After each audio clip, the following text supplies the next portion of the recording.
Welcome to whistle.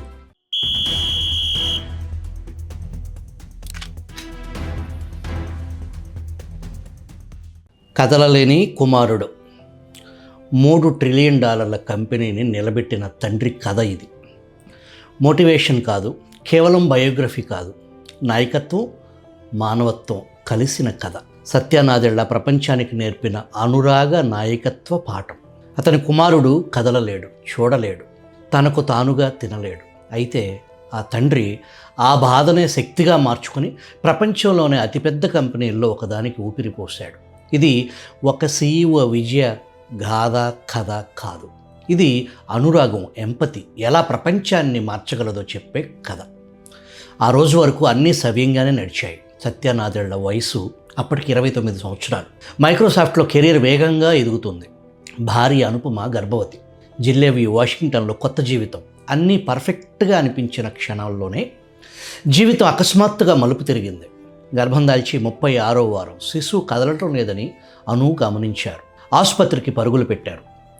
సాధారణ భయం అనుకున్నారు, కానీ అది సాధారణం కాదు. డాక్టర్లు తక్షణమే అత్యవసర సిజేరియన్ చేయాలని నిర్ణయించారు. పుట్టుకతోనే పోరాటం. 3 పౌండ్ల బరువుతో పుట్టిన శిశువు జైన్. గర్భంలోనే ఆక్సిజన్ అందకపోవటం వల్ల జైన్ మెదడుకు తీవ్రమైన నష్టం జరిగింది. ఫలితం చాలా కఠినం. తీవ్రమైన సెరిబ్రల్ పాల్సీ, అంధత్వం, జీవితాంతం వీల్చైర్కే పరిమితమయ్యారు. సత్య నాదెళ్ల కూలిపోయాడు. ఇది నాకే ఎందుకు జరిగింది అనే ప్రశ్న అతన్ని ఏళ్ల తరబడి వెంటాడింది. తల్లిగా అను చూపిన దారి అక్కడే అతను తన భార్యను గమనించాడు. అను ఒక్కసారి కూడా మనకే ఎందుకు ఇలా జరిగింది అని అడగలేదు. ఆర్కిటెక్ట్గా తన కెరీర్ను వదిలేసింది. థెరపీ నుంచి థెరపీకి కుమారుడిని తీసుకెళ్ళింది. తన బాధ కన్నా కుమారుడి అవసరాలకే ప్రాధాన్యత ఇచ్చింది. అక్కడే ఒక ఆలోచన వెలుగులాగా ప్రసరించింది. సత్యనాదెళ్లకు అర్థమైంది, తనకు ఏమీ జరగలేదు, జరగాల్సిన నష్టం తన కుమారుడికి జరిగింది. ఇక తనపై జాలిపడటం కాదు, ప్రపంచాన్ని జైన్ కళ్ళతో చూడటం మొదలుపెట్టాలి. ఆ ఒక్క ఆలోచన అతని కుటుంబాన్ని మాత్రమే కాదు, ఒక కంపెనీని, ఒక పరిశ్రమనే మార్చేసింది. మైక్రోసాఫ్ట్ ఓటమి అంచున నిలబడిన దశ 2014 ఫిబ్రవరి 4 సత్య నాదెళ్ల మైక్రోసాఫ్ట్ CEO అయ్యాడు. బిల్ గేట్స్, స్టీవ్ బార్మల్ తర్వాత ఆ పదవిని చేపట్టిన 3వ వ్యక్తి. కానీ సంస్థ పరిస్థితి దయనీయంగా ఉంది. విండోస్ 8 విఫలమవటం, స్మార్ట్ ఫోన్ విప్లవంలో వెనకబడిపోవటం, డెవలపర్లు దూరంగా జరుగుతున్నారు, తన కంపెనీ వినియోగదారులు నిరాసక్తిగా మారిపోతున్నారు. 14 ఏళ్లలో షేరు విలువ దాదాపు 30% పడిపోయింది. మార్కెట్ క్యాప్ $300 బిలియన్ దగ్గరే నిలిచిపోయింది. ఇది పాతతరం కంపెనీ, విండోస్ తప్ప ఇక్కడ ఏమీ లేదు అనే విమర్శలు వెల్లువెత్తాయి. వాదనలు కాదు, సంస్కరణలు అనే ఆలోచనతో సత్య నాదెళ్ల విమర్శలతో వాదించలేదు. అతను మొత్తం సంస్కృతినే మార్చేశాడు. సంస్థలో ఉద్యోగులు పరస్పరం పోటీ పడేలా చేసే కఠిన ర్యాంకింగ్ వ్యవస్థను తొలగించాడు. నో ఇట్ ఆల్ సంస్కృతికి బదులు లెర్న్ ఇట్ ఆల్ సంస్కృతిని తెచ్చాడు. అతి పెద్ద రిస్క్ తీసుకున్నాడు. విండోస్ను కేంద్రంగా ఉంచటం మానేసి క్లౌడ్ వైపు సంస్థను మళ్లించాడు. అది అప్పటికి ఆ రోజుకు చాలామందికి కార్పొరేట్ ఆత్మహత్యలాగా కనిపించింది. కానీ సత్య నాదెళ్లకు భవిష్యత్తు స్పష్టంగా కనిపించింది.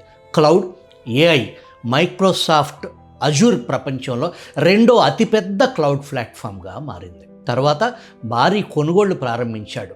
లింక్డ్ఇన్, హిట్హబ్, న్యూయాన్స్, యాక్టివిజన్ బ్లిజర్డ్ మొత్తం $120 బిలియన్ పైగా పెట్టుబడులు పెట్టించాడు.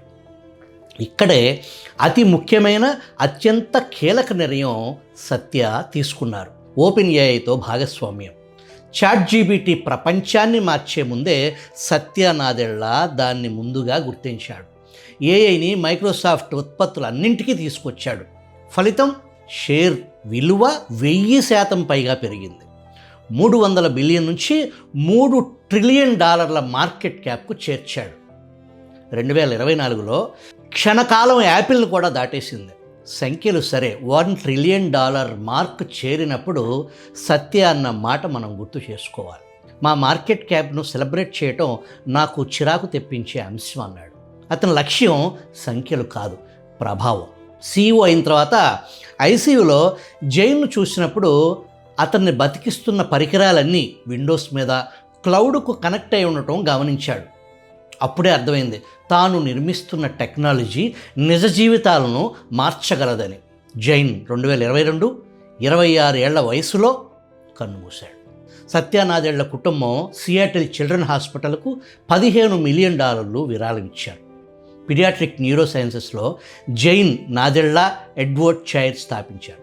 చివరగా ఒక మాట, సత్యానాదేళ్ల మైక్రోసాఫ్ట్ను బిజినెస్ స్కూల్ స్ట్రాటజీలతో మార్చలేదు. అతను తన కుమారుడి నుంచి నేర్చుకున్నాడు. తన భార్య అనుపమ అనురాగం, ఇతరుల కళ్ళతో ప్రపంచాన్ని చూడటం, లాభం కోసం కాదు మనుషుల కోసం నిర్మించాలనుకున్నాడు. హైదరాబాద్ నుంచి వచ్చిన ఒక బాలుడు క్రికెటర్ కావాలని కలలుగా అన్నాడు. ఎలక్ట్రికల్ ఇంజనీరింగ్ పట్టాతో అమెరికాలో అడుగుపెట్టాడు. మైక్రోసాఫ్ట్ బోర్డ్ రూమ్లో కాదు, ఒక హాస్పిటల్ గదిలో తన నిజ జీవిత పాఠాన్ని నేర్చుకున్నాడు. మరి మీరు, నేను, మనం దేని గురించి బాధపడుతున్నాం?